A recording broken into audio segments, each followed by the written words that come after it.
have to make that. 6:30, I'm going to call this Air Shirley Regional School Committee meeting to order.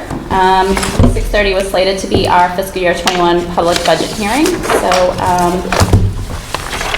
oh, actually I screwed that up. Okay, so I'm calling to order the regular session. Let's all stand for the Pledge of Allegiance.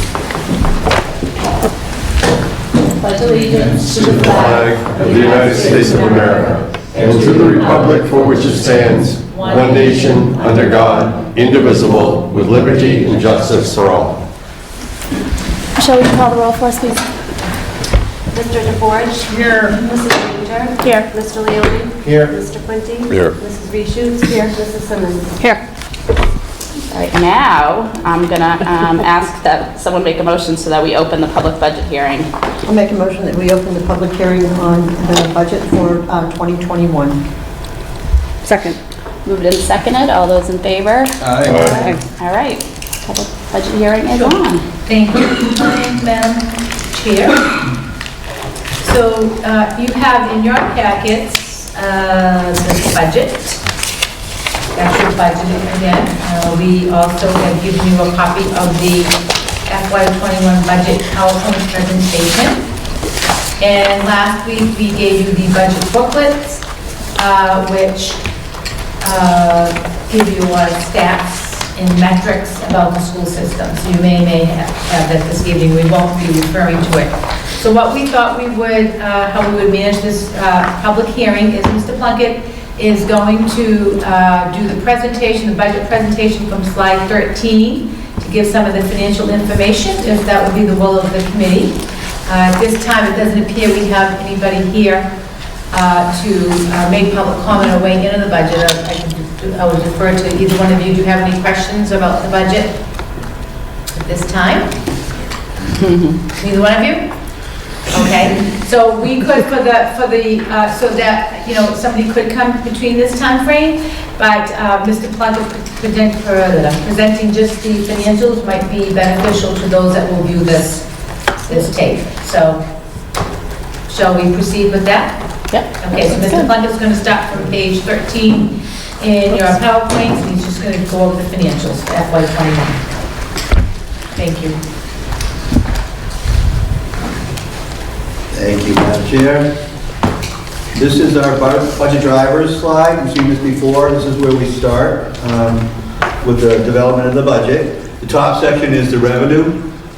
We have the assessments, Chapter 70, and then some of the other revenue streams that we compare to last year. We have 662,000 more in revenue budgeted than last year. Most of it's because of the assessments to the member towns. 600,000 of that is the assessments to Air and Shirley. You can see Chapter 70, it's just a little bit higher than what we budgeted last year, 68,000 higher. And transportation reimbursement, we bumped that up about 40,000 for this year. The middle section is our drivers, our account lines that we watch carefully each year. Number one is health insurance. Last year we budgeted $3.5 million. We had no increase last year to our health insurance. It came over with a 0% from Maya, which was good.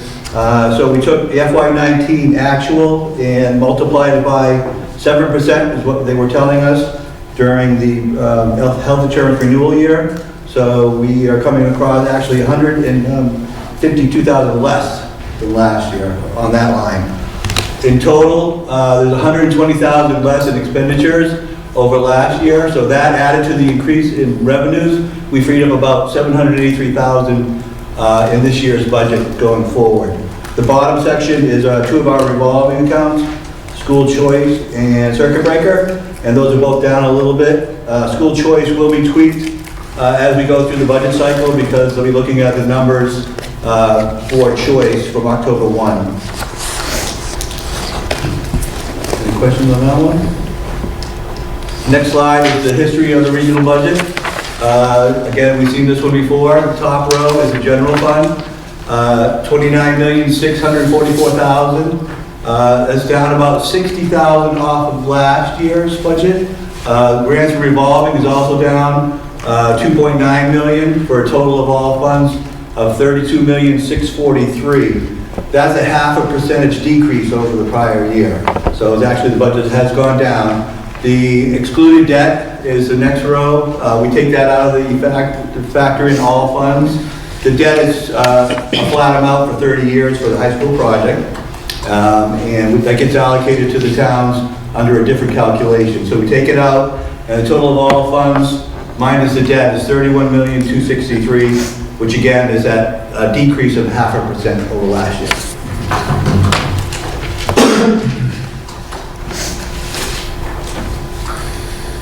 Okay, next slide. The assessment. The assessment to the member towns, our biggest revenue stream is the assessment.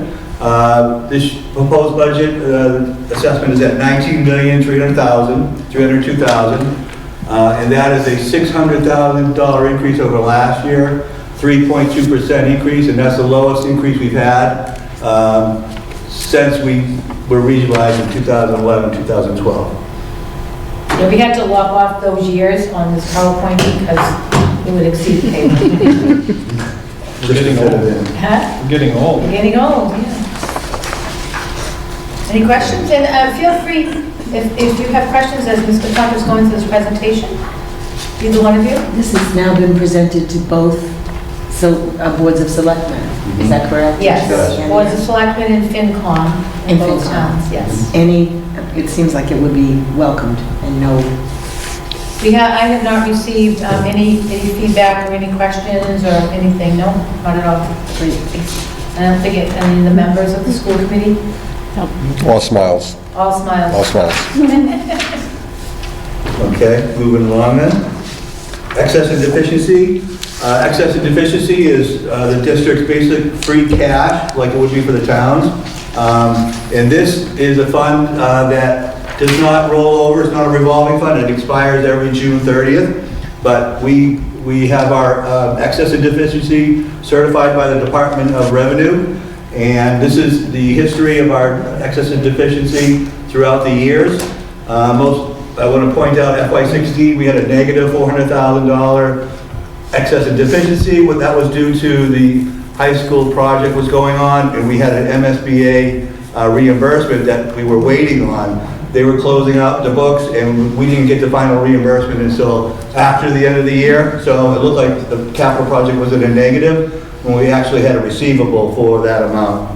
And then the following year was the year we had excess of 5% of the budget. Once we go over 5% of our budget in E&D, it has to go back to the towns through the assessment. So we returned $173,000 to the towns in FY17, and our balance is, we have the FY17 balance after we transferred those amounts, $200,000 to capital stabilization, $300,000 to sped reserve, and $20,000 to OPEB for our retirees' liability for benefits.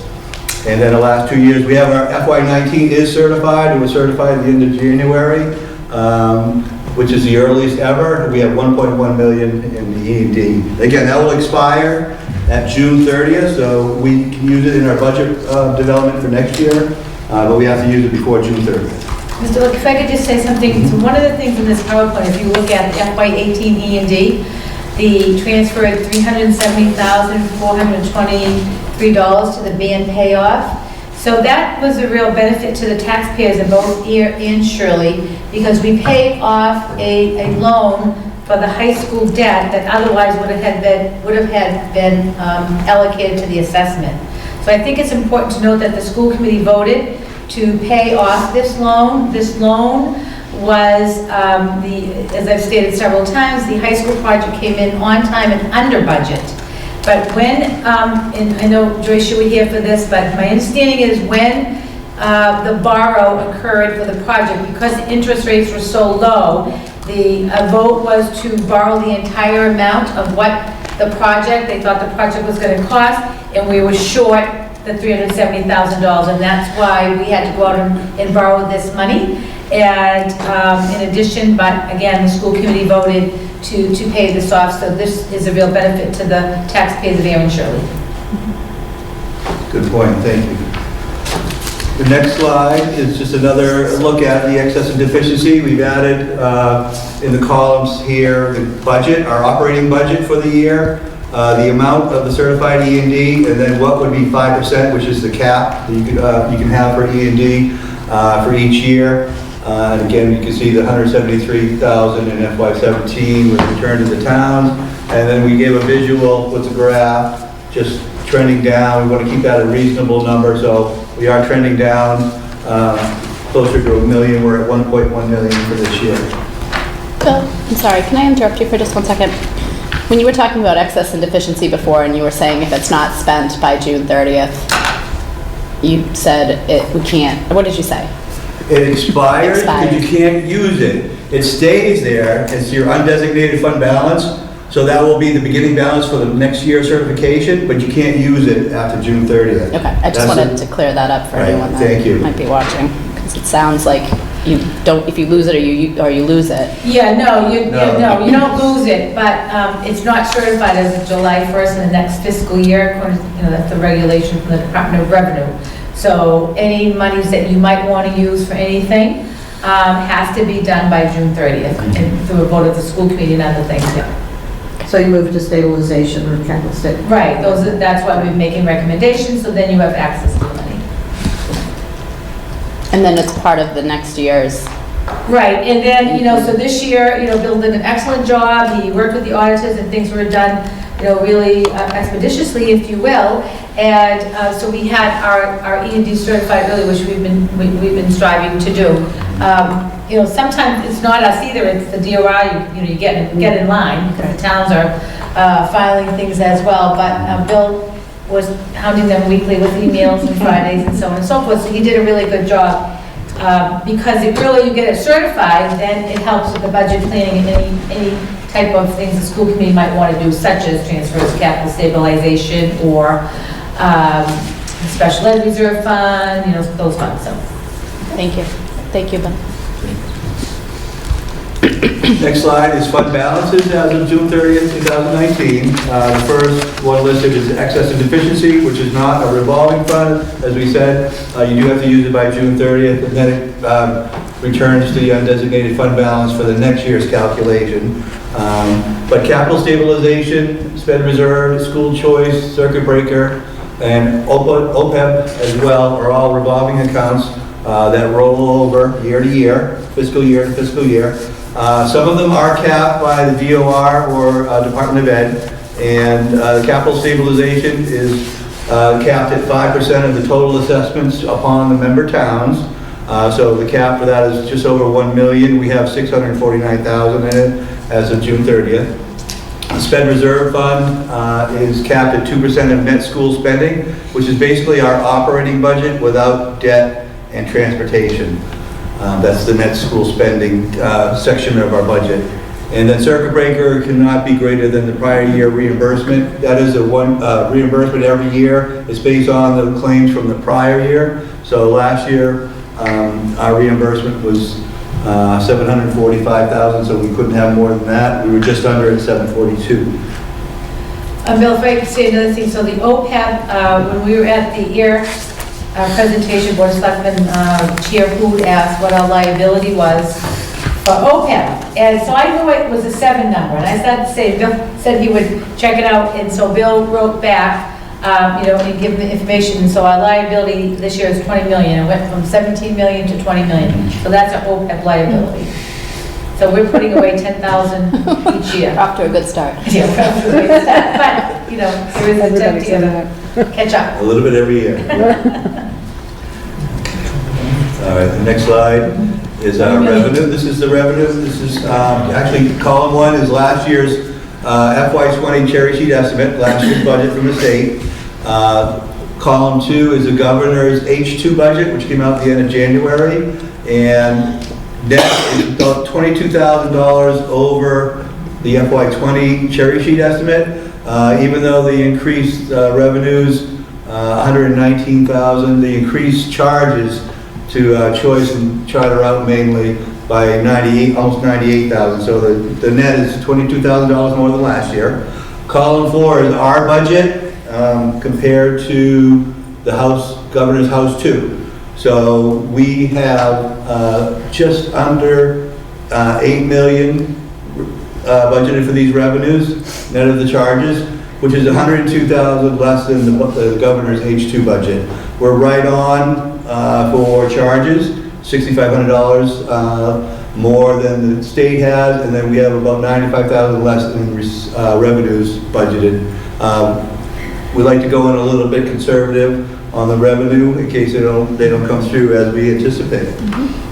Is that going to go till June before they actually have it finalized again? There's going to be 3 more renditions, Yeah. House, Senate, and then the conference committee, and hopefully they get signed after that, hopefully by July 1.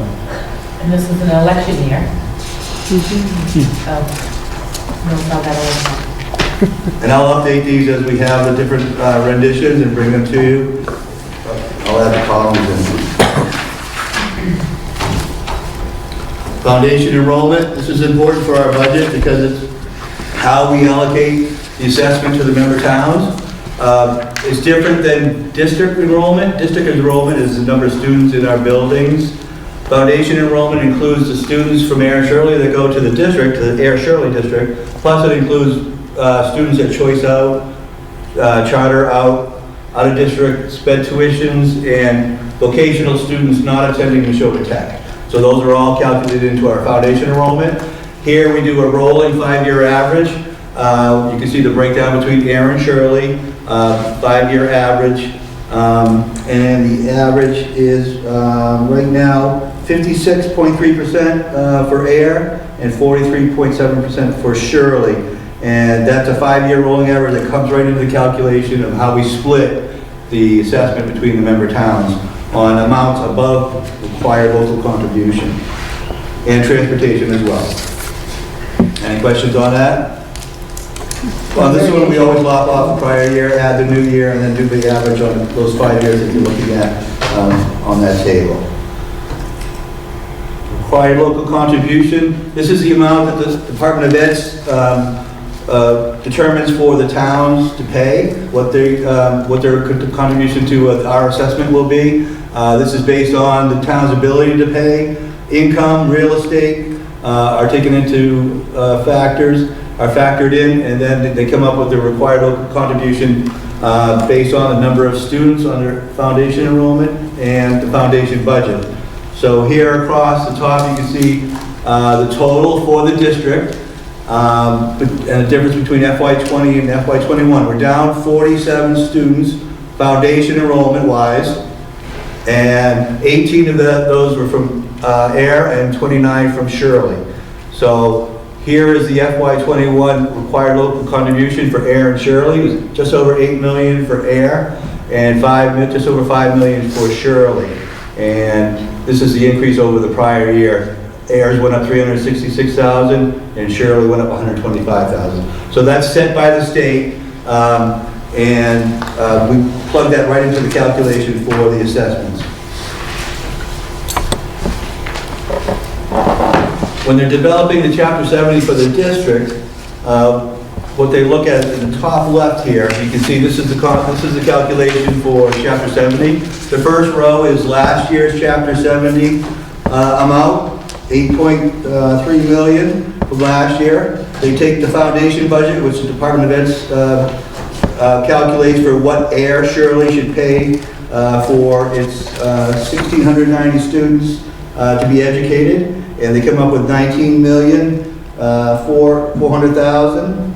They subtract the required local contribution. I know it's a little hard to see on this one. The required local contribution is subtracted, and you get the foundation aid, which would be 6.2 million. Since last year's Chapter 70 was more than that, at 8.3 million, we're called a hold harmless district. We don't get any additional Chapter 70. We only get the minimum increase that the state is giving out. And at this point, it's $30 per student. So we are hold harmless, no dramatic increase in Chapter 70. And a good portion of districts across the state are hold harmless. This upper right section compares FY20 to FY21.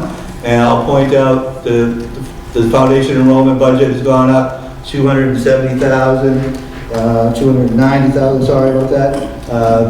Required local contributions up 492,000, and then this row right here shows you Chapter 70 is up $50,700 over last year. And that's the exact $30 per student times the number of foundation enrollment students we have. So that's how they calculate our Chapter 70. Again, we're hold harmless, so we don't get any increase in aid except for the minimum. This is the apportionment of that local aid. This is the Shirley calculation. And again, we have FY20 at the top. FY21 is the section below it. And it compares the two together. And you can see this is Shirley down 29 students, foundation enrollment wise to Air Shirley. And then they're up 2 students to Neshoba Tech. So Neshoba Tech gets a separate assessment. Town of Shirley pays that separately from us. And you can see the increases down the bottom here, $125,000 to Shirley for Air Shirley, and then $54,000 increase for Neshoba Tech, for a total of $180,000 for Shirley going into FY21 for the 2 districts that it gets assessed for. The next is the Air calculation, same thing, FY20 at the top, FY21 below it. So you can calculate the differences. Air is down 18 students to Air Shirley, and they're up 4 students in Neshoba Tech.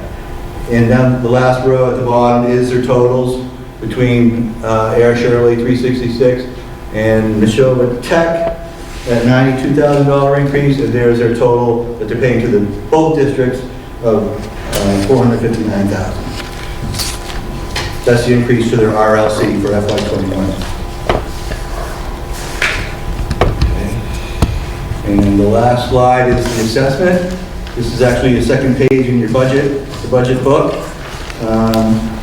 The line number 1 is the RLC between Air and Shirley. The exact numbers from the Department of Ed.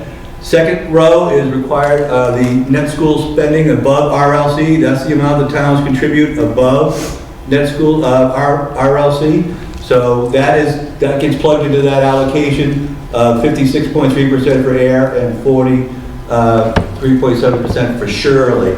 So that gets allocated by that's the regional agreement that states how that is allocated. Transportation is the same way, but we break it out because it's a non-school spending line item, and that gets calculated the same way with the same allocation for a total assessment of $19,302,000 for both Air and Shirley, with $11,525,000 being apportioned to Air and $7,776,000 being $7,776,000 apportioned to Shirley.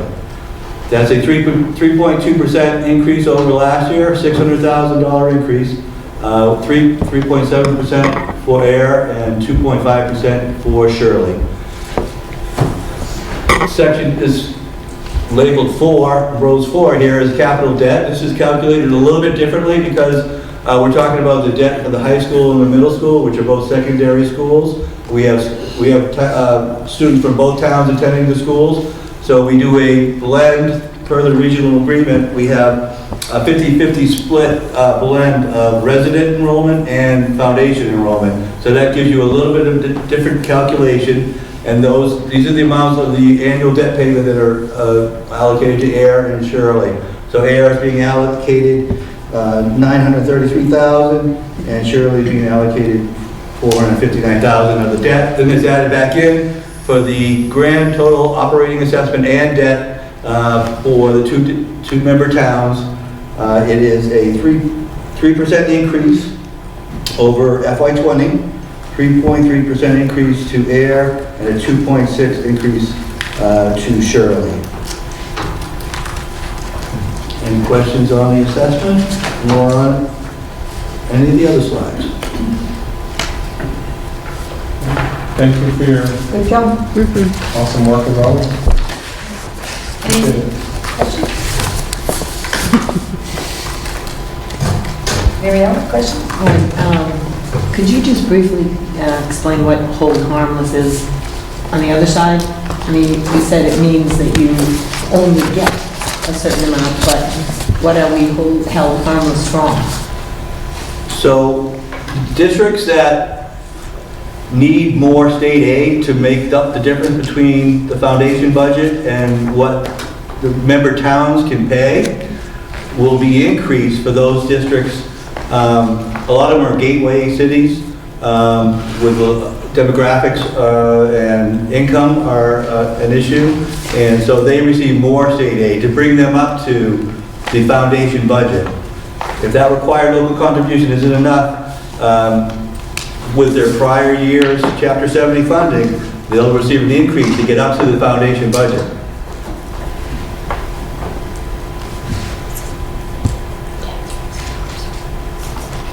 So I still don't understand what hold harmless. So hold harmless means that we're not going to receive any additional Chapter 70 aid to get the foundation budget because our last year's Chapter 70 amount was greater than our calculated foundation aid for this year. Because they subtract the RLC right from the foundation budget, and that amount is less than last year's, you're hold harmless, you're not going to get anything but the minimum increase. Okay. Thank you. That good, Miriam? I think so. Yeah, it's, and we, I think every time Bill does the presentation, we all learn something new each time because it is a complicated funding formula, and we all struggle to go deep into understanding it.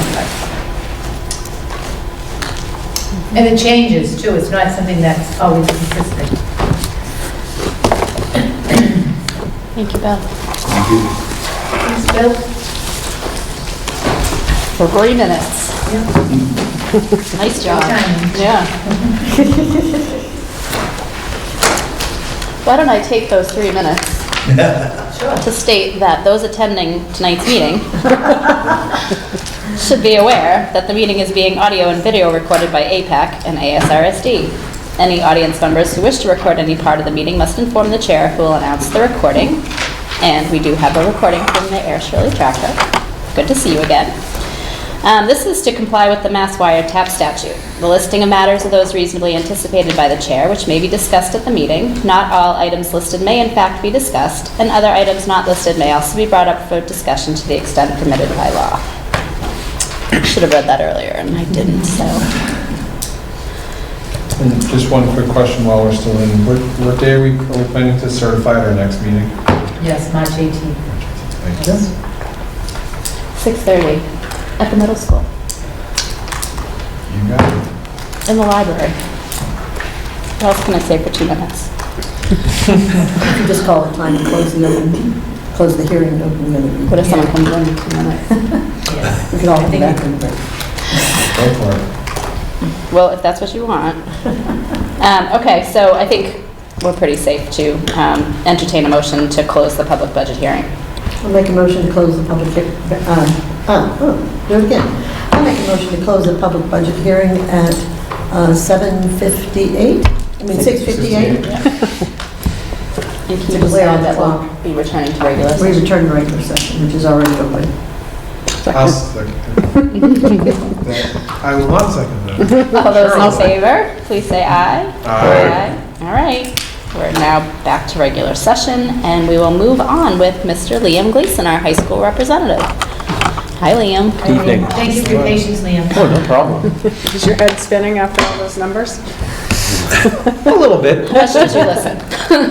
Yeah, I mean, I tried to, I was working Yeah, up with sorry. the slides and checking things out. Doesn't mean necessarily that I know exactly what all of it means, but there may come a day. No quizzes, go ahead. Oh, perfect, thanks. Let's see. So we're now entering March. Spring is about to, well, I can't say spring has sprung because it technically hasn't yet, so I guess you could say it's about to spring, but that sounds very awkward. But since I was here last, things have gone fairly well. We had, I believe, a fairly successful turnout for those two Valentine's Day era fundraisers where we had students collecting money to send out carnations, and that money went to the Apple Valley Medical Center up next to the hospital.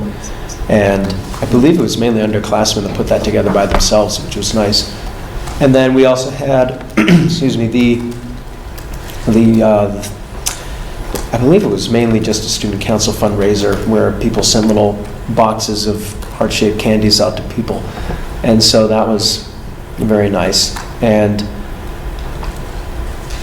a lot of winter sports came to an end, although not all of them. I did hear about that hockey game going fairly well, which, 4-1, I was in a happy state of shock there. But The only one. yeah, that's right. Yeah, everything seemed to be going well. The whole sort of post-break sort of morning kind of has gone away a little bit. Everyone's kind of back and getting ready to keep going. Let's see. We have a few sports coming up soon. We have outdoor track coming up soon. We have lacrosse, tennis, unified bocce, unified track. They're all coming up fairly soon within the next 2 weeks-ish. So that's going to be interesting to see how those play out. Another thing that's going on is that we have, the school store opened back up. That was nice. I'm trying to think of what else I was thinking about. This week was, I just found this out today actually, or yesterday. It was Stats in Schools Week. So that was nice because we have a lot of classes, not just the stats class itself, but a lot of other things such as in government and whatnot where we use those. So that was interesting to hear. And it's also World Language Week this week. I'm sure you all saw it on the board out here about trying to celebrate different cultures and different languages and things like that. Because, we have not only bilingual students here, but a lot of students where English isn't their first language, which is why I usually try and, over the PA in the morning, mention, say good morning or hello in multiple different languages, which is an idea that was brought to me by a staff member here. And I got approved by the rest of administration. And so ever since October-ish, I've been saying that like every morning. And so this was really nice to kind of get everyone of all the different forms of heritage and everything to sort of come together. And today was Panther Gear Day, so I brought my maroon to the meeting. And that was really, really nice to see that going on. And other than that, we're entering the second half of the third quarter. Someone mentioned, I think, we're 5/8 into the year now. I'm like, oh boy, that's Must quite have a been lot. a senior. Yeah, it was. So that's kind of interesting. The senior class is sort of getting together now to sort of plan everything out for most of the rest of the year. All these different things we have coming up where there's trips going on for certain extracurricular activity groups and things like that. Or there's the things that the class does as sort of like their little outings. And everyone's trying to get that together now, so it almost sort of seems like the end of the year is already here in a way, but it's really not, which is nice. But it just seems like, we have to sort of start preparing for all these things now and sort of get them underway. And it seems like, there's really not as much time left as we thought, so we're all trying to like enjoy every moment we have now before it goes away. And that's, I think, everything I can think of off the top of my head right now. Okay, great. Thank you. Thank you, Liam. Awesome. I Yes. see you voted. Since this is Sorry. since I saw you voted. Yes, I did. Do we do anything, as maybe student council does this, like towards the end of the year, to work on voter registration with those people who are turning 18? And I know sometimes they do it at the schools, and it's kind of a nice thing to do. Yeah, we did a little bit of that at the beginning of the year. I can remember having to announce over in the morning that someone would come in around October for a few days and get students registered. I'm not 100% sure if they would allow pre-registration, because I know that that's how I got registered when I got my license. It was like, all right, in a year's time, you'll be allowed to vote. And so I know that we did do that early on, I'm not sure about the end of the year because, obviously kids are born across the spectrum of the year, so kids turn 18 at different times. So it wouldn't be fair to only get the kids Something turning to consider, 18 that. early in the year. You know Although, what? yeah. Yeah, so the high school principal can contact, and like Susan Copeland can come up, we've done that in prior We've years. done it in That's a the great past, that's what I suggestion, thought. yeah. So we can work on that. Yeah, it's a nice idea. Yeah, it doesn't take long. No. right. Pretty easy to do. Yeah. Good. You've been called to the office. It's too much. Yeah, we want your voice to be heard. Oh, thank goodness. It's awesome. Anyone else have any questions for Liam? Thank you, Liam. Appreciate the Thank you. update. Thank you. There you go. Good night. Have a wonderful evening, Go home and everyone. study that budget. That's right. Crack down on those numbers. Any public comment from anyone in the crowd? Not tonight? All right, and we'll move on to our consent agenda. Tonight, the consent agenda includes approval of the February 26th, 2020 executive session minutes not for release, as well as approval of some middle school field trips. The first one being the grade 8 trip to Washington DC, May 19th to 22nd. The grade 6 through 8 band and chorus trip to Trills and Thrills Festival, Bristol, Connecticut, May 29th, 2020. Grade 7 mountain classroom trip to Cardigan Lodge in Alexandria, New Hampshire, June 1st to 3rd, 2020. And the grade 7 end of the year trip to Canopy Lake Park in Salem, New Hampshire on June 12th, 2020. These are all field trips that are annual, so we've seen these in the past. And there's also a warrant memo, which tonight includes accounts payable warrant 1123 dated February 21st, 2020, accounts payable warrant 1124 dated February 21st, 2020, payroll warrant 18 dated February 28th, 2020, and payroll warrant 18.1 dated February 28th, 2020. That's all set forth in the memo from Amanda Lewis dated February 28th, 2020. Madam Chairman, I make a motion that we approve the consent agenda with those trips that are in there, because they're all very, very good. Madam Chair, may I just say one thing to the committee? On the DC trip, if you look at it closely, there's an itinerary attached, but it's last year's itinerary wasn't available just yet. So Mrs. Hampson, who's running the trip this year, she wrote us an email and said there would be a few changes, no food theater, adding the zoo, dinner cruise will be out of Baltimore and not DC, and they should have the itinerary end of March, beginning of April. So just wanted to make sure when you go away looking at it, right there. This is the old itinerary. Oh, okay. Thank you. I have a question, though. Are those trips all inclusive? All kids Absolutely. So I'll second before it gets lost. So typically they will do fundraising and there's financial aid. But there are some students who choose just not to. If it's their choice and their parents' choice, then I have no problem with that. If there was a kid that wanted to go and was unable, I would have an issue with that. Yes. So, There's always. Understandably so. Absolutely. All right, so it's been moved and seconded. Any further discussion? If not, all those in favor, please say aye. Aye. Any opposed?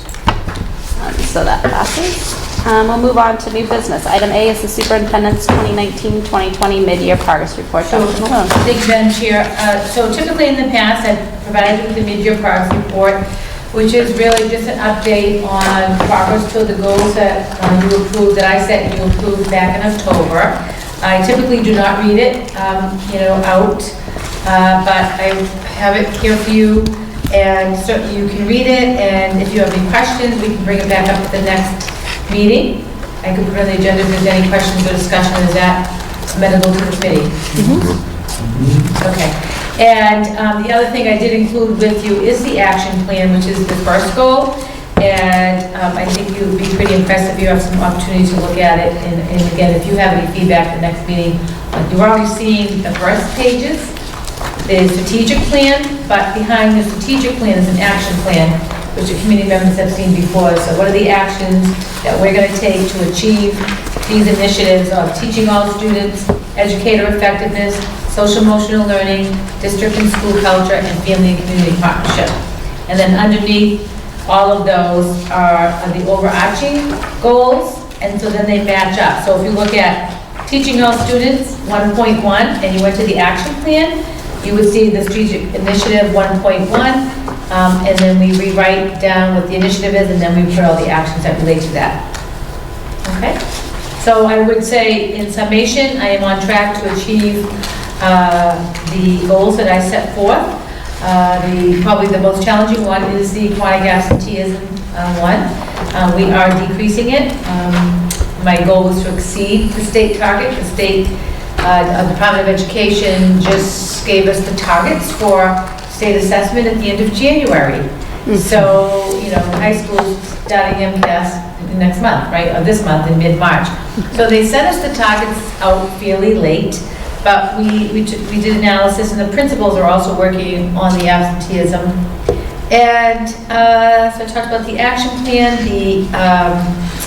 some of the marketing piece. I'm working with APAC, the executive director, Scott Curlin. APAC's filming us tonight. It really has worked out well with having the studio in the school and the executive director here. We're going to first produce a marketing video. Feedback that I got is the realtors prefer a marketing video. They disseminate it to their clients. But I still will do a hard, marketing brochure, and I think I'm going to look at this postcard format, which I gave you a copy in your folders of the high school one that just went out to all of the, Mr. Chrissy, I thought was very intuitive. He wanted to send one to all 7th grade students. So this white part was where the label went. Oh, okay. And of course the stamp. The stamp. And, next year we'll adjust it a little bit to have the pictures go to the end, but this was the first try one, and then we had listed some things in the back. So I think it was very well received. These students. That's great. Yeah, it came out good, So we're very happy to do that. And so then I will produce that brochure. One of the other actions was to produce a video for the 8th graders on the high school, which we worked together with Mr. Curlin, and that was shown today. It will be shown to the parents on Thursday night, and we will get it up on the website, and it came out really good. It focused on some of the teachers, and what did we do differently? It's about setting ourselves apart. And you're going to show it to us at the next meeting? Yeah, I could, yes, I will. I didn't want to show it, I thought about showing it to you tonight, but I don't want any parents to watch, because I don't need to go to the meeting on Thursday night. Because, we hope we have a good showing. And the innovation lab that we're working towards, we're on track for that, so that's my report, mid-year. Can I ask one quick question? What's the target absentee rate? Like, what is it, when they told them, what is it just? It varies. So for example, at the high school, one of the metrics we looked at today, we looked at all students, because they had a very high chronic absenteeism rate for all students. I think Mr. Creasy said it's about 12%. 15. And so we did some calculations today, and we're below. So we're below that 15% that the state set for all students right now. Yeah. But I'm not gonna. We're still trying to work on what are the root causes and engaging kids, because there are just some kids that and there are kids that have illnesses. I will say, a lot of the superintendents believe that it's really probably not the most equitable and fair system, because when you have students that are out on medical leave, it goes against us. And so I signed on, one of the superintendents developed a letter to be sent to the Department of Education, basically, pleading with them to take another look at this accountability measure, and that they should, be some exclusion for students that have long-term illnesses that are out of school, hospitalized, and so on and so forth. Well, not only that, like, we're talking now, it's flu season, the coronavirus, like, there's legitimate things that you don't want to be encouraging students to attend school if they're not healthy. Right, and right. To have this, we keep saying attendance matters, and it absolutely does, but it's no good if you're not well. So, and if you're coming to school. You're not going to learn anything. Right. And if you're and agreed. And this is one of the metrics that is really, this is under ESSA, right, the federal government. Yeah. And then Massachusetts decided to adopt this metric for our accountability system under the new ESSA law, a few years ago. So totally agree, but I think the essence of this is that, the schools are responsible for engaging the students and their families and, making them want to come to school. We don't want any student to be invisible. We don't want any student to feel disconnected. And, everyone sitting here at some point during their education felt disconnected. I saw a little girl today, and I could tell she was in tears. And I said, "What's the matter?" And she said, "Well, I tried to tell the teacher something, and she didn't listen."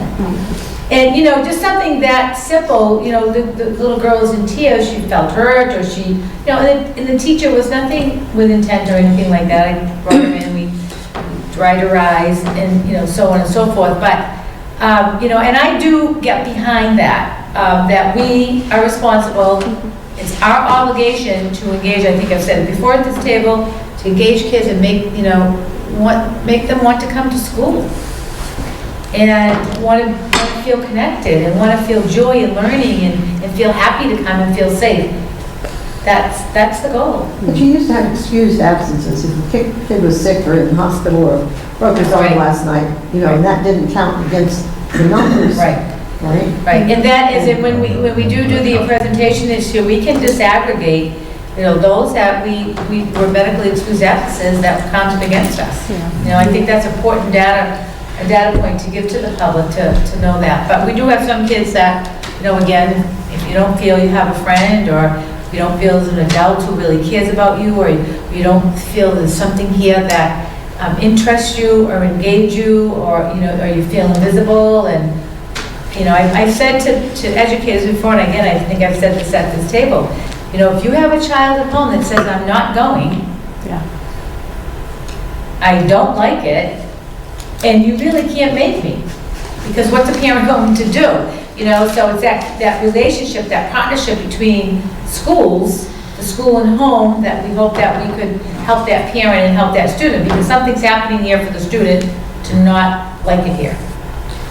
I think Sometimes it's about academics, that they're just really having a hard time with the academics because things weren't caught along the way. Well, and that's the hard thing, is to tease out whether it's that or whether it's some other issue with the growing concerns with kids' social emotional functioning.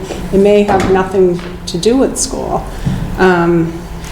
You and I went to that attendance summit. It's like, I thought when I showed up there was going to be an answer, and there's just not.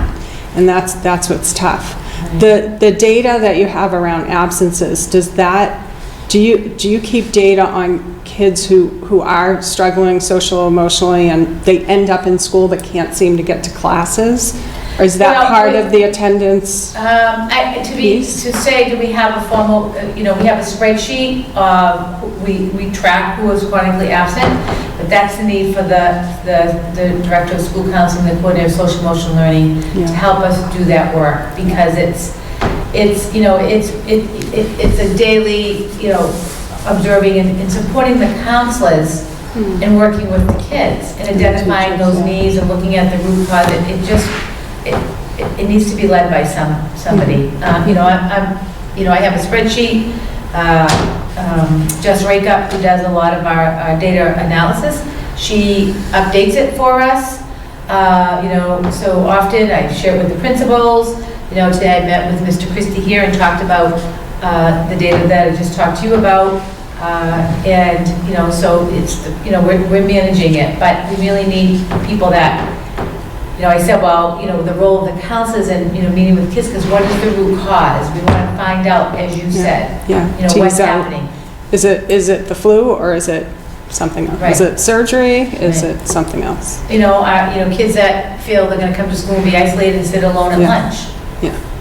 There's so many things that could happen, and so that's where that whole counseling piece comes in, and that coherence and that alignment to work with the counselors to help them support and work with the families, and to have protocols in place. But we don't have a breakdown. We don't have a data breakdown like we know Michelle was sick all that time, right? No, so we know. We know that some kid has the flu. He's out for 4 days. That's not unusual. Right. And so when you have your absentee data, some of it has to be relatable to the cause. like no Yeah, well, we cost. know some of those, but some of them, you don't, like, we talked about one particular student today that the mom said, I can't get up in the morning, and, I said, well, I hope, the parent, so we told her, bring him, in, no matter what time it is. Right. And then you have to talk about, why doesn't the person want to get up and come in the morning, but the student still comes at late? So those are complex cases that you have to look at, and then you have to say, if you have this chronic absenteeism or chronic tardiness, it's all, when we say all means all, we mean every student. There are some students who have this chronic tardiness, so I don't know if we want to give them English for the first block. So how do we look at helping those kids? Because our goal is to get them to learn and to pass and get across the line and graduate. So it's very complex, and you're dealing with a human being. You're dealing, individual human beings who have different issues and traumas and this is an issue across Right. districts. It's happening everywhere, and I think that's important for the public to Yes, know, that thank this you. isn't just an Air Shirley issue. This is, But the good news is we've made improvement. So Yeah, we've decreased so it, and that that's is the good. direction we want to Yeah. go in. right. Well, thank you, and like hearing that you're looking at doing stuff like moving their classes around and make them successful, right? Help them out the best they can, and that's good. And I guess I got an answer that I wasn't expecting, and it was it was good. I was kind of interested more during the, every week we get the attendance, and like 95% to 93%. It seems pretty good. They average they're all pretty close actually. So it'd be interesting, just out of my curiosity, how much of the absenteeism that we see on a daily basis is considered chronic, and how much is just kids out sick, kids. Right. Yeah. Strep throat. No, exactly. I mean, as someone who likes data, it's just interesting to see, right? And 95% of the kids are here on a daily basis. Is it the same 95%, or is it? Yeah. Right. Right. Yeah, That's a good point. I mean, I'm not asking you to make any extra reports or anything for me, Yeah, it's just for me to understand it and to actually see. Kind of interestingly, yesterday I looked to see, and Page Hilltop is at average 95% for whatever the data block is in the weekly report, and then the other three are all like 93% with like very slim decimal changes. It's kind of interesting. Yeah, so in this page 5 of my report, I present to you the attendance rates to date of March 2nd. So high school's at 95.3%, middle school 95.1%, Laura White 94.6%, but we know that Laura White, the students here, were hit with the influenza, and there was a lot of absences there. And Page Hilltop is at 96.1%. So I'm very confident that Laura White, their numbers, their attendance is improving, that school will get to the 95% and over. It's not shocking to me either that the elementaries would have slightly better Yeah. attendance rates, because I think parents have a little bit more Right. control over those. Get up, do your breakfast, Yeah. get in the car, keep going to school, right? At high school ages, it must be really difficult if you're, dealing with a student who's having a hard time, Right. because they have a say. Or even in middle school, when, Yeah. especially like around girls, sometimes they feel excluded and they don't want to go to school because, they feel, so. Yeah. And today it's even worse with social media, as we've all discussed. TikTok now, Instagram, Snapchat, Facebook, you name it. The Twitter. Twitter. Yeah. Thank you. Okay, thank you. And we'll move right along to now your superintendent's report. Sure. So a pretty brief report tonight. The youth risk survey, Michelle, do I have on that? Right here for you. So I just wanted to share with you, so a few years ago, when Bessie Dolan was here, I wanted to get us involved in this survey. And so Betsy worked with Emerson Hospital, and so we have now joined this program. So I sent a letter to the parent and guardians, and only parents of students in grades 6, 8, 9, 10, 11, and 12 received the letter. And basically the letter just informs parents that between DESE, that DESI recommends that school districts engage in local needs assessments to assist in identifying targets for health education, curriculum, and instruction. So we collaborated with Department of Education and Emerson Hospital, and surrounding communities will administer this youth risk behavior survey. The survey is voluntary. It's administered to more than 11,000 students in 9 school districts: Acton, Boxborough, A.S. Shirley, Concord, Carlisle, Groton, Dunstable, Harvard, Littleton, Maynard, Neshoba Regional, and Westford. So the survey will be administered during the week of March 16th. Students in grades 6 and 8 will participate on Thursday, March 19th, and the students at the high school will participate on Monday, March 16th in the Panther blocks. It is a computer-based survey. It's conducted anonymously and takes approximately 20 to 30 minutes to complete. It collects information regarding adolescent health risks and health protective behaviors, such as smoking, drinking, drug use, diet, and physical and sexual activity. Youth risk behavior helps us understand the health issues faced by students in our region, and data from the survey will be compiled to assist the Shirley Regional School District to plan future adolescent health initiatives.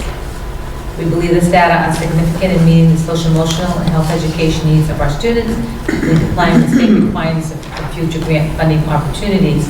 And so I provided the parents with information on the youth risk survey. I provided them with access to the 2018 survey, and we also reminded, again, that it's voluntary and completely anonymous, and parents have the option to opt out.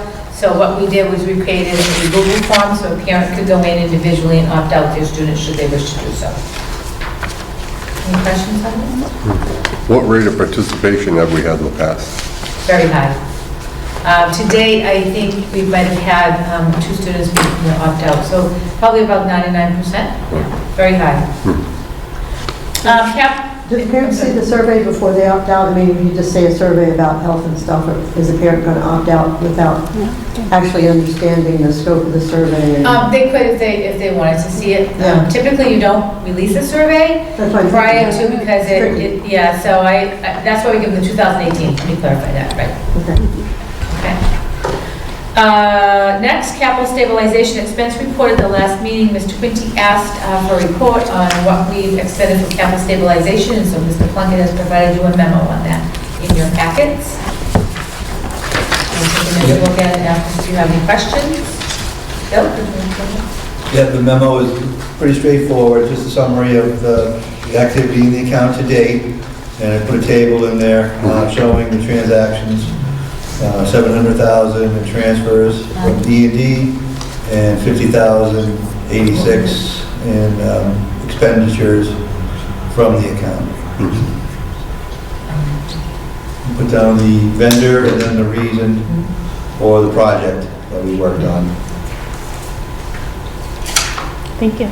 So nice to do that. Nice summary. Tim, did you have any questions on that? Weren't we looking at a boiler for Page Hilltop? We actually encumbered the money for that Okay. in FY19 Right. budget, so Right. it carried over to 20. All right. And we're looking into that. Right now, we're having the lower steam loop looked at, Right. because that's been very problematic Right. with the pipe corroding under into slabs and things like that. So that's where we're looking right now. That's where we're going to concentrate. Yeah. Are they? Jim, sorry. No, are they considering, or they look at alternate methods to get away from steam and go to air movement systems with hydronic exchangers instead? Well, we really want to get away from the steam. Right. So we were thinking of, one of the things that we're contemplating, one of the alternatives is to plumb a new loop from the existing boilers up on the hilltop. Right. There's 2 boilers up there. Right. And we're already heating the 4th and 5th grade wing. There's a loop there, so we could run another loop and come down and do grade 2 and 3, the administrative wing, and then art. That might be the way to go. We're looking at that as an alternative. Yeah.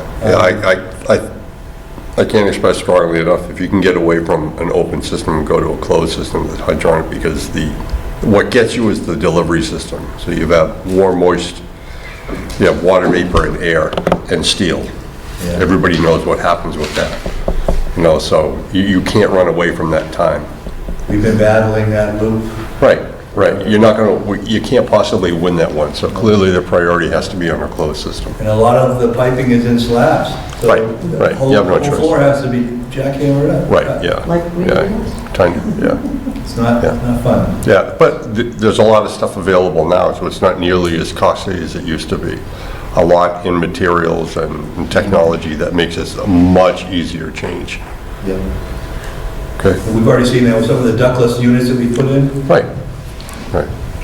But we wouldn't want to do that for the whole academic. No, you need the big system to handle it, but just by pumping water through exchangers and then recirculating air, you get a lot of benefits, including your ability to filter air to any micron that you want. Right.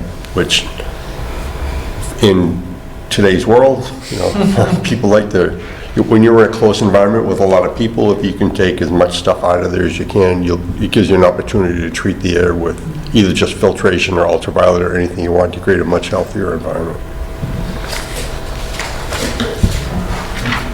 And we covered about $150,000 for that, or just 130, 150. Am I in the right range? Yeah, it was 115. 150. The Asheville Region High School international travel to France. That's a press time writing this tonight. The decision has been made to seek alternate travel plans due to concerns with the coronavirus. Given the recent developments, we want to ensure a safe trip for all. High school administration and coordinator of the trip, Mrs. Capasso, are meeting with parents at 5 p.m. on Wednesday, March 4th. And I have just a little bit of update. I ended up speaking late this evening, prior to the meeting, with Amy Jones, who is the sales director for EF. And so we discussed that there is some inconsistent information coming out of EF, and parents are getting, you know, this conflicting information and so on and so forth. And I strongly encouraged her to write down what are the guidelines, what are the parameters around which parents have to make decisions and so on and so forth. And she said, I really appreciate your feedback, and she is going to be getting me an email with that information that I can give to Mr. Christie and Mrs. Capasso, and then meet with parents tomorrow night. So there are some things that she talked about for options that I don't think people are aware of. And you know, I said to her, what does a voucher mean to people? What do they do with that? What does that enable them to do in the future if that's what they opted to do, and so on and so forth. So that was a really good call. So that is an update since the press time of this. And I also received an email just letting people know that, so the United States was rated as a level 2, and then France is at a level 2. Okay, so like Italy and some of the other countries are at a level 3 where people aren't traveling. But I do have from just around districts around, just to give you a, like Amherst, so these are all the spring 2020 trips. They're undecided. Where was going to Italy, canceled. Lawrence, London, canceled. Natick was going to Europe and Canada, canceled. Framingham going to London, undecided. Milford going to China, canceled. Medway was going to Eastern Europe, canceled. Swansea was going to Spain, Portugal, undecided. Ipswich was going to France, they were undecided. So, you know, Barnstable canceled, Swampscott canceled. So it's just a smattering of districts that have made these decisions. And, you know, people are just nervous. And, you know, I think people get nervous about, you know, something happening, being quarantined and not being able to get back. And, you know, and I explained to EF today, I said, you have to understand that these chaperones are traveling with students, they're not their children. And that is a whole different, you know, spin, if you will. It creates a whole different environment for these chaperones. It's not like a family going with their children. And, you know, and so these are things that you really need to consider. So she is going to write up the guidance in the information, and she said that it is the same for everyone, you know, so that was good. So that'll be presented tomorrow. Okay. The grade 8 trip to the high school, they visited today. They received a warm welcome from the band. Unfortunately, I wasn't able to go at that point. I did come over at a later point. Saw Mrs. Catherine Quinty sitting with a group of students at lunch, the 8th graders, chatting away. Mr. Quinty said he heard the band, and he said they were fabulous. Right, Mr. Lickett? Did you start dancing? On your way back into the building? or Glad I something? missed that. A little wiggle. He usually has a pep in his step, doesn't he? Yeah. Swaying those hips. So students had, a guided tour, they interacted with the student panel, and they enjoyed a delicious lunch with some of our current students. So the high school will be hosting the parent informational session Thursday, March 6th at 6 p.m. And lastly, the Lunenburg A.S. Shirley hockey team, submitted by Mr. Kendall. I'm missing an L in there. We'll play the Division III championship game for the third consecutive year when it takes on Hopedale at 5:30 p.m. Wednesday night at the Wallace Civic Center at Fitchburg State. The 5th seeded Blue Knights defeated number 4 seed Worcester in the quarterfinals before knocking off top seeded and defending champion Northbridge 4-1 in Sunday's semifinals.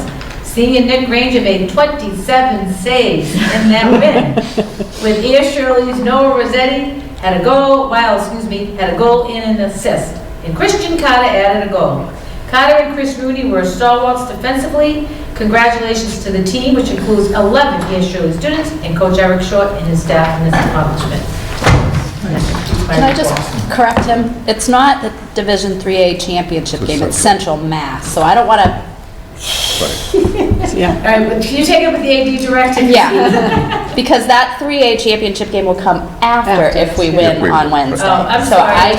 I have to, just superstitious me, Okay. doesn't So want to put out any clarification? false information. Okay, good. All right, sorry about that. No, it's not a problem, I'm just, Do we know how the robotics team did Saturday?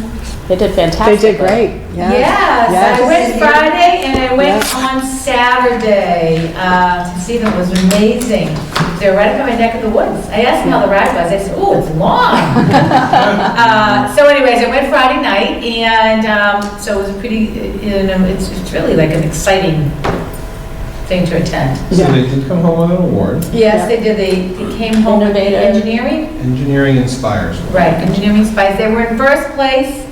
So, it was near the end that they lost it to the opponent, but they pretty much maintained first, second, and third place throughout the whole tournament. How many teams are there? How many teams were there total? Oh my God. I don't know if I can answer that, Joe. I know there was. It was a large number? Oh yeah, large number all over the state. Oh, yeah, huge. Massachusetts, yeah. Okay. Then Saturday morning, I actually, my exercise class is right near this, and I decided to pop in and show them what it looks like, what I look like, in my little hometown, who I really am. So it was really fun. And they were all like, "Oh, she's back again," And I said, I got to see another match, which they did really, really well. They had to, the robot had to move around and catch all these yellow balls, and then they had to shoot them into this basket. And then there was another basket inside that, you got more points. And then in the center of the floor, there was this triangular structure where they would go over and have these hooks that would come up, and they would attach themselves, and the goal would be to balance this triangle, and then they would get more points. It was pretty exciting. The matches are over within like 2 minutes. They don't So last are they very long. going on now to the next? Yeah, well, I don't know what the next tournament is They yet. have another competition. Yeah. And depending on how they do there, they would find out if they go to New England's or to compete. Yeah, I don't even, do we know the next, I don't know if you were the next competition, It's but anyhow. in 3 or 4 weeks. Yeah. And, But, great group of, enthusiastic, passionate mentors, students, and such, so it's nice. Great. All right, thank you, Dr. Malone. We'll move on, ongoing business, item A, fiscal year 21 budget discussion. So I had the memo, was one of the things that we wanted to discuss, and Mr. Plunkett, I don't really have anything else unless the committee has any questions or concerns, or... Anyone? No? Okay. So we'll move on to item B, public announcement of the nomination for naming of the Air Shirley Regional High School Media Center. all right. Jonathan. So, I don't recall when we actually received this the first time, but I'm going to go ahead and read it again. This is a nomination from Mr. George Frost, and these words are his. During my 4 years as superintendent of the Air Public Schools, I had the honor and privilege of working with Don Parker, principal of Air High School.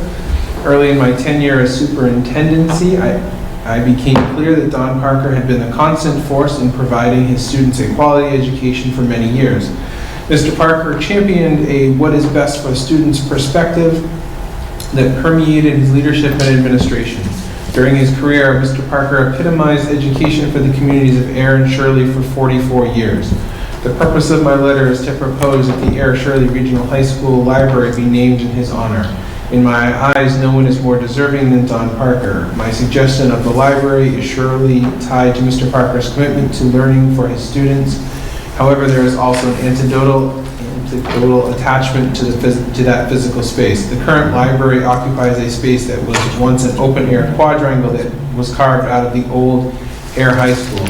During my time in Air High School, students unilaterally named the area Don Parker Quad and posted a banner proclaiming it so. This act impressed me greatly. It clearly exhibited the degree of respect and affection that students held for their principal. Below, please review some points that outline and support the proposal. Lifelong resident of the Air Shirley region, 1962 graduate of Air High School, 1966 graduate of Worcester State College, began his career in September 1966 as a high school teacher. Beginning in 1973, served as high school administrator, both as assistant principal and acting high school principal.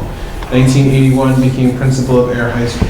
2011, retired after 30 plus years as principal and 44 years as administrator, is a teacher/administrator. 2005 through 2010, served as a member of the Shirley School Committee, during which time the matter of regionalization was initially considered.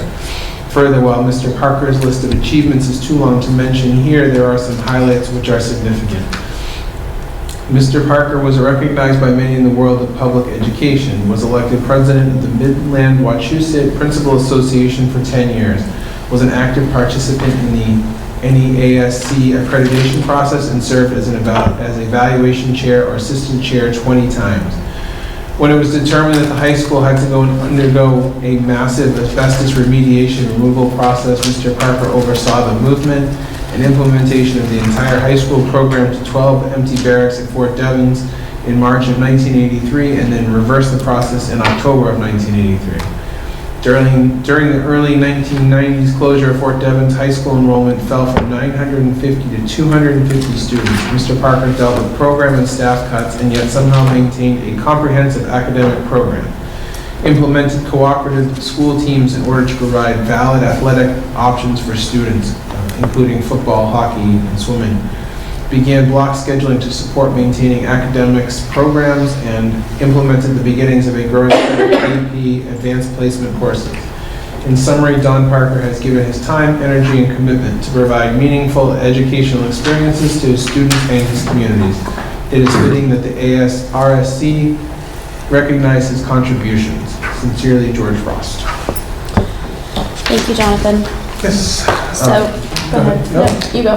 So I was just going to mention, for those who may not have watched our last week's meeting, we will take public comments regarding this matter at our next meeting. Submissions can also be provided to this town. If we do get any via email or hard copy, we'll read those at such time our first April meeting. And then following that, our first May meeting, we will vote as a committee via simple majority to yea or nay this nomination. And then I'll also just remind that we are no longer accepting applications under the current policy until we have nominations, until we have a revised policy. That's it for that part of it. Perfect. I don't think there's really anything more under that. We've covered everything, so we'll move on to item C, discussion of proposed amendment to policy FF, naming new facilities. So at our last meeting, Jonathan had put together a draft that is now in your drive. And I don't know if everyone's had a chance to look it over. There's comments. We are working towards trying to develop a comprehensive policy for naming moving forward. So, anyone has anything, Joe? Personally, I think Jonathan put a lot of good things into this, and, but I would like to see it much more streamlined.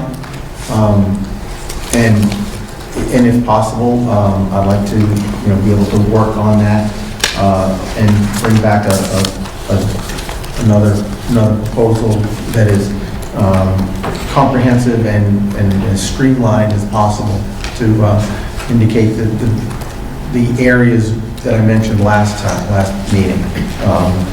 One, if we build a new building and we want to entertain thoughts of having it named, and two, if someone from the public brings a name to us that we need to consider for some kind of room being named after them, or something to that effect, and the steps that we would need to take.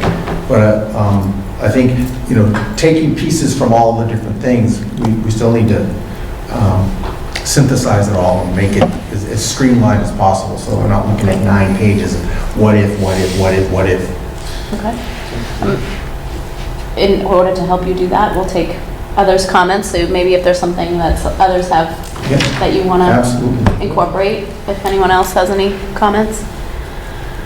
I think all the things that you're looking for, in this, is a lot of information, and there's different, it comes from very different places, so it can be all be brought together, and it's fine. The only thing that I see missing that I really think we ought to consider to add is that, right now we have the Laura S. Levitt Auditorium, and we have the Norton Field, and at the time, I'm sure there was a good ceremony, and a lot of people knew what was going on and who it was, but in short order, no one knows anything about those people, and I remember, never met Harold Norton. I knew a single thing about it. I'd seen the sign there for eons, but probably about 15 years ago, Tom Casey wrote an article in the Public Spirit at the time on Harold Norton, and you go like, wow, there's a lot of stuff. Now I can see why it's named Harold Norton Field, and I think each one of the places that we already have named, there should be some reason why you're doing it. We all have an opportunity. The people that put up there, it's nice to give them, their time in the sun and to thank them for what they've done, but everything's supposed to be a teaching moment. And I think if you're going to hold somebody up there and name it there, there's a lot in their lives that could inspire and let people understand why they're there and what they contributed to the district. So I think somewhere in there that should be there. And I think, retroactively, I think we should be doing a little bit of homework and placing plaques on places that already are named and exist. That's a great idea. Awesome. Anyone else have some suggestions for Joe before he embarks on his mission?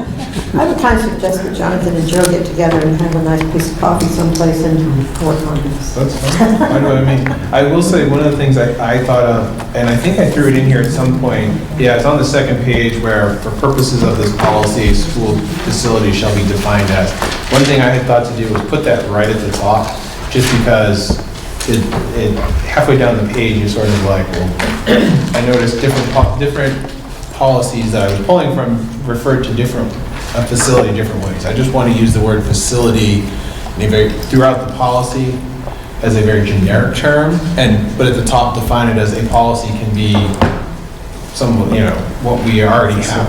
Yes, exactly. A room, it can be a room, whatever, right? We're not defining what that facility is. That's up to the nominator to define what they want to recognize that person with. So that was just the one thing I had thought of. Right, because it could be a field, it could be, something like that, that's not even part of the building. Well, that's a facility. I'm just saying, when you're defining. Correct. When you're using the term facility, you're using it broadly. Yes. I just wanted to find that we're using it very broadly at the top, that's all. But yeah, we'll take some time and we'll see. Good. We'll have some coffee. Thank you, guys, appreciate that. All right, so the policy FF saga continues. Subcommittee reports. Joyce, do you have Well, we've anything? only had a week, so, but we have a meeting posted for March 9th at middle school at 7 o'clock. Next Monday. We'll see how it goes. Good, thank you. This is going to be an ongoing little bit there. It's not going to be a freight train. That's good, though. Jim, anything on policy? April 7th. April 7th, that's right. Okay, so we'll anticipate that. April 7th is coming back with his master plan for policy review. Something like that. All right. No chairman's notes. Any other topics for discussion not reasonably anticipated 48 hours in advance of this meeting? Anyone? Nothing? Nothing. All right. Mrs. Simmons, communications, please. Okay, so tomorrow, March 4th, well, we already heard that there is a meeting here at 5 o'clock about the trip to France and London. Also tomorrow, March 4th, progress reports are issued for grades 6 through 12. Thursday, March 5th, the 8th grade parents transition to high school night is here at the high school from 6 to 8. Wednesday, March 11th, high school winter sports banquet is at 6 o'clock here at the high school. Friday, March 13th, trimester 2 ends for grades preschool through 5. Wednesday, March 18th, there's a school committee meeting at 6:30 at the middle school in the library. Thursday, March 19th is a half a day of school for professional development for the teachers. The spring play Pippin is over the weekend of Friday, March 20th, Saturday, the 21st, and Sunday, the 22nd. Friday, there's a 7 p.m. show, Saturday, a 2 p.m. and a 7 p.m., and then Sunday at 2 p.m. at the high school auditorium. Monday, March 23rd, report cards are issued for grades preschool through 5. Tuesday, March 24th is the high school spring concert at 6:30 at the high school in the auditorium. Thursday, March 26th is a half a day of school for grades preschool through 5 and even evening parent-teacher conferences. And then on Friday, the 27th, is a half a day of school for grades preschool through 5 and afternoon parent-teacher conferences. And finally, Sunday, May 17th, is the Janice Bresnahan Run for Education that starts here at the high school campus.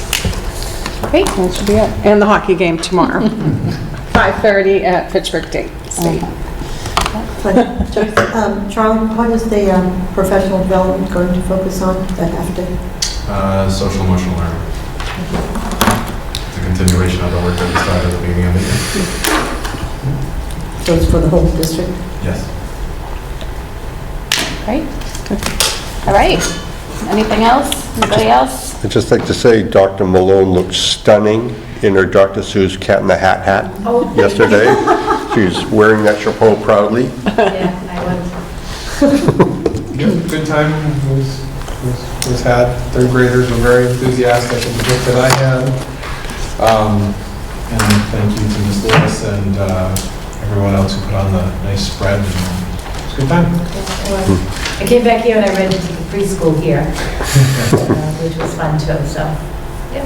Nice, your public education. Yeah, I had my public education shirt on, yes, that's for sure. I felt it was fitting for the day, reading across America, and, public education is what we support, and there's a lot, we offer a lot to students and their families, and so we want people to take advantage of it. And it was totally filled because when I called, they had no room in the inn.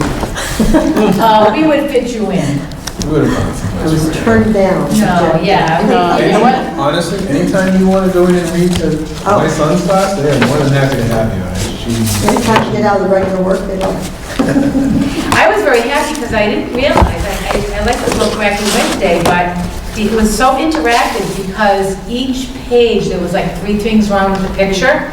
So the kids loved it. I bet. I had to call the teacher because we were getting up to 8 things wrong and 9 things wrong. Like, did somebody else help count what the kids were identifying? They were all like around me, and oh my God, it was really exciting. It was a good book. That's good. Yeah, it was fun. Yes. All right.